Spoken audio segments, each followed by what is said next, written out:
અહેમદપુર પ્રાથમિક શાળા પીએમ શ્રી દ્વારા રમતગમત અને હસ્તકલા બાળમેળાનું આયોજન કરવામાં આવ્યું. દહેગામ તાલુકાના અહમદપુર પ્રાથમિક શાળામાં રાષ્ટ્રીય શિક્ષણ નીતિ 2020ની ભલામણ અનુસાર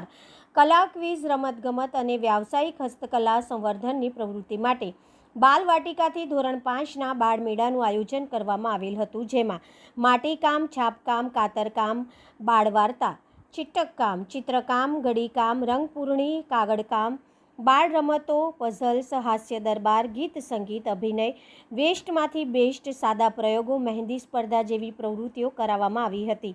જેનો મુખ્ય ઉદ્દેશ વિદ્યાર્થીઓ વિવિધ આનંદદાયી પ્રવૃત્તિઓ કરી મનોરંજન મેળવે, વિદ્યાર્થીઓમાં મૌલિકતા અને સર્જનાત્મકતાનો વિકાસ થાય, વિદ્યાર્થીઓની સુષુપ્ત શક્તિઓ બહાર આવે અને તેઓની સામાજિક માનવજાત થાય તે માટે આજના દિવસે આનંદદાયી પ્રવૃત્તિઓ હાથ ધરવામાં આવેલ હતી. રિપોર્ટર જયંતિભાઈ પટેલ, દહેગામ, ગાંધીનગર.